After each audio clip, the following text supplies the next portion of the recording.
It's Liv here. I've traveled to over 50 countries, but this time I'm keeping it close to home with the 4-day girls trip to New Orleans. From ghost tours and nightlife to some seriously good food, I'm showing you what to do, what it costs, and how to plan your own trip.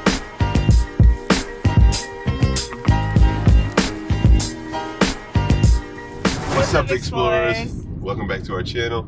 We're the Choose here from Choose to Explore, where we teach you guys how to see the world and save $1. But this time it's a girls trip. We're headed to New Orleans for my mom's big birthday, and we're gonna have a really great time. We got a really cheap flight for about $56 per person in Delta, and we're gonna head out right now. They're super excited, but because it's a girls trip, I am the driver and that's it.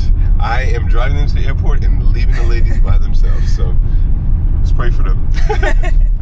Now, our first order of business was stopping by JFK's new Capital One Lounge in Terminal 4. It was colorful, classy, and super comfy. They had hot breakfast, takeaway snacks, and great vibes just before our flight. So we touched down here in New Orleans, and we're staying here in the French Quarters.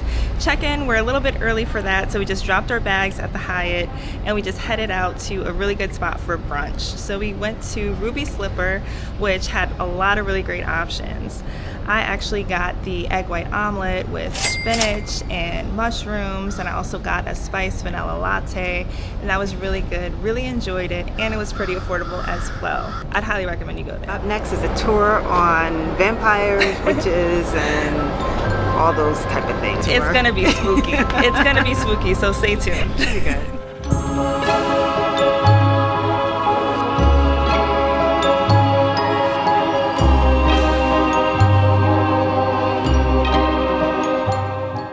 Now, New Orleans is known as one of the most haunted cities, and you can feel that on almost every corner of the French Quarter, especially on this tour. We learned about Marie Laveau, who was a famous voodoo queen who mixed Catholic traditions with African traditions and made something really unique here in New Orleans. One thing I definitely didn't know about before was Delphine LaLaurie's mansion. It's still one of the most chilling true crime stories here in the Quarter. Also on this tour, I found out about a real life vampire now. I don't know. Do you think vampires are real? Let me know in the comments, because now I might be convinced after this tour.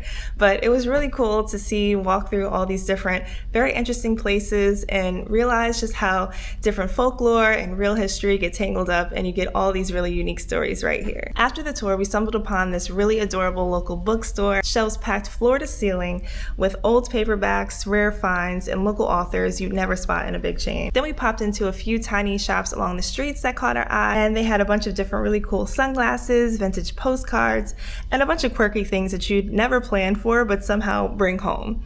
So it's been really fun just wandering the streets of New Orleans.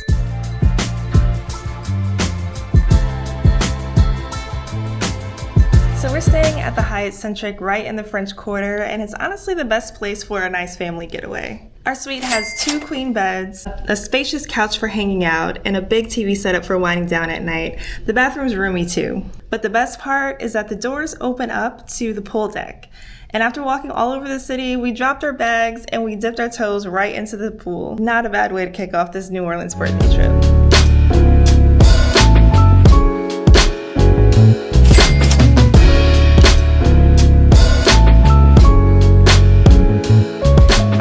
How the food is so diverse in New Orleans beyond the classic Cajun and Creole food. The vibe at Addis is amazing. There's dim lighting, Afro beats playing, African paintings on the walls, and the booths are really nice and cozy, and there's also tables and chairs to enjoy too. There's even a lit up bar, and the food here is so good. If you enjoy Ethiopian food, you will definitely enjoy it here. I had the veggie combo, which had red lentils, yellow lentils, cabbage, greens, some carrots, and it all of course came with the injera that they use as a plate as well as utensils. So don't be afraid to get your hands dirty. And if you do want to come visit Addis, definitely make a reservation.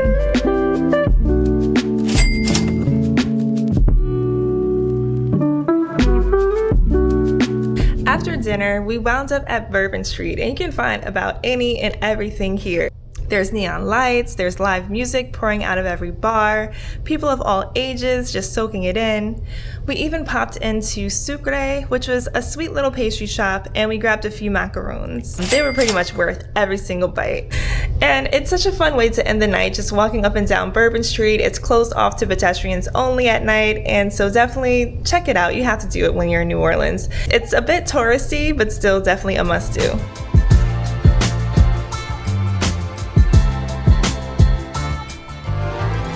Alright, good morning. It's another beautiful day here in New Orleans. We're going to eat some really good food. We're going to do some sightseeing, go on a really cool tour, and we'll see what else the day has for us. Ready? Ready.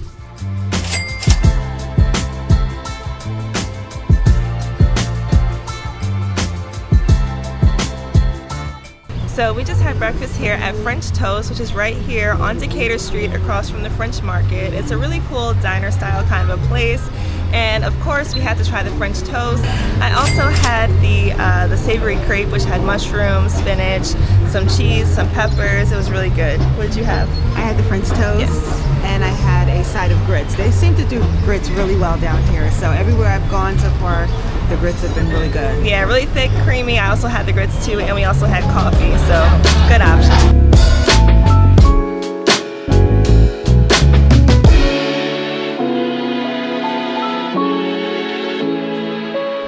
Alright, so right across the street from breakfast was the French Market, and we ended up seeing a bunch of cool things for sale there. They had a lot of handmade jewelry, they had paintings, they had clothes, a lot of really cool things to just walk through and explore.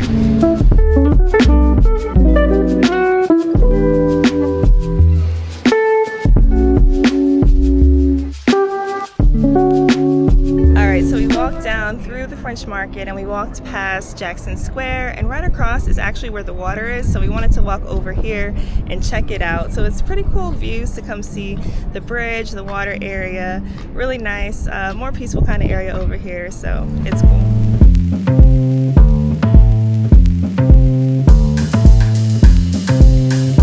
So we just wrapped up our city tour, and it was a great way to see parts of New Orleans that you might miss if you just try to do it on your own. So thankfully the bus was AC'd, and you really need that right now because we're in the middle of July in New Orleans and it is hot, okay? And our guide knew so much about all the different neighborhoods. So we actually passed through Treme, which is the oldest black neighborhood in America, and it's home to so many different legendary jazz musicians. You see these colorful houses, murals, painted right on the sides of the building. It's like every block tells its own story. We stopped at spots like the school where Ruby Bridges made history integrating as a little girl, and seeing that in person just hits differently. And we also stopped at one of the old cemeteries here, and we learned all about how families are buried with their ancestors generation after generation. Then we cruised through City Park, and did you know it was actually designed by the same person who designed Central Park, which is actually my favorite park, but City Park is actually 2 times the size of Central Park. Really huge green spaces. And at City Park there was a Cafe du Monde there, so of course we had to stop in, pop by, and try some of the famous beignets, which were really good. It's kind of like a zeppoli or a funnel cake. We wrapped up the tour going through the Garden District, which had really huge mansion-type style houses, and it was just so incredible to see how expensive these are. A lot of these people had some money over here. Yeah, so if you're visiting New Orleans, I'd recommend doing a tour like this towards the beginning of your vacation so that you can get a broader feel of the place.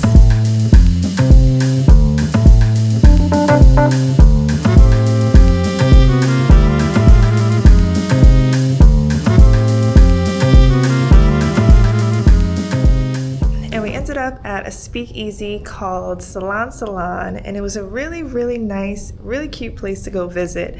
You may not notice it once you first enter, but once you come in, it's a really nice entrance, really cool, and then inside it's all really dark, really vibey, and they have great drinks, and they also have some light bites as well. So we got like a crab dish, we got some chickpeas, and also fry bread that had some like sweet honey kind of butter to go on top of it. And it is a good spot if you do want to have a date night or just a girls' night.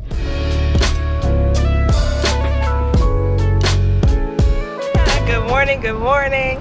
It's another beautiful day here in New Orleans, and it's not just a regular day today. It is my mom's birthday. Happy birthday to me.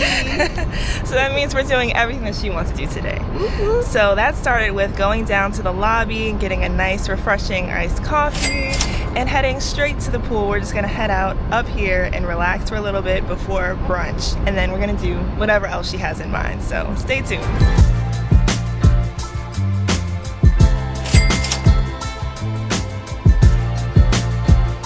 So we just had our birthday brunch at Monde, and it was actually really good. So first we started off sitting outside, which was really nice vibe until the food came out. And we got attacked. Yeah, there were a lot of flies outside, so I would recommend if you do make a reservation, choose the indoor option because there's no flies inside. But outside of that, the food was really good. I got the blackened shrimp tacos. We started off with some, what was it? The sweet chili wings. Yeah. And the seafood spinach dip, which was very good. Yes, and we also got drinks. I got the pineapple julep, was really, really good. It was nice and sweet and really good flavors. What about you? What did you get? I had the peach frozen margarita. Yes, so delicious. And for food, what did you get? I had the club sandwich. But the food is really, really good here. Definitely recommend you make a reservation and sit inside. Yes.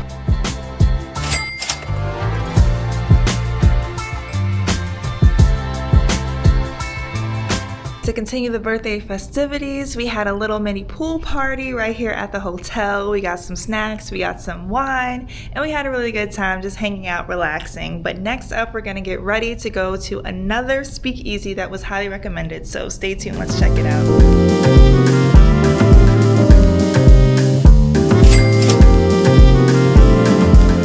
Last thing for the agenda on the day, we went to the Peacock room, which is another speakeasy, but it was kind of more of like a restaurant vibe. We had some really good food there. We started off with some nice hummus with pita and veggies, and also another appetizer that my mom got. I can't remember exactly what it was, but for my main, I got a really nice linguine pasta, and to drink, we had hurricanes, which were also really good as well. So I would recommend trying out the Peacock room. Really nice ambiance, really nice vibes. But now, today is our last day here in New Orleans, and we're going on a plantation tour. Now, we originally wanted to go on the Whitney Plantation because it does give the stories of the enslaved people. However, they did cancel the tour due to weather, so they changed it to another plantation tour, the White Oak Plantation, I believe. So we'll see how that tour is, and I'll take you along.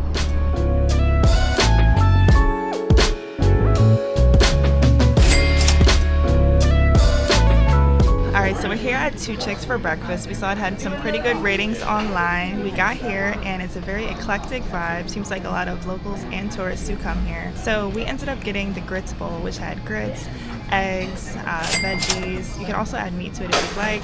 And we also had some coffee. We noticed the coffee in New Orleans always tastes burnt. So that's just something to keep in mind when you do come here. But overall, they do give you a lot of food. It's very filling. So you can definitely come and check it out.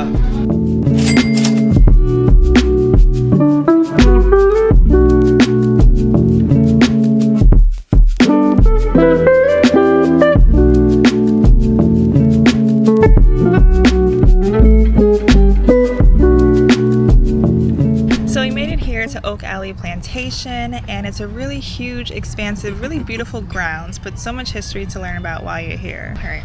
So we did get to walk through and see the enslaved people's quarters. We saw where the house enslaved people were versus the fields enslaved people, and we saw where their sick quarters were. And also we went through and we had a tour of the big house, which was actually built by the enslaved people brick by brick.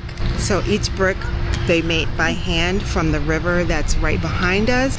And so they built that from the clay. They had to build the brick first before they built the house. And the house took about 2.5 to 3 years to build from start to finish. And still standing. Still standing. Yes. So this actually was a really informative tour. We actually did get to learn about the enslaved people here as well as the people who owned the plantation. But it was a good mix of both. So I do recommend this tour. A lot to learn.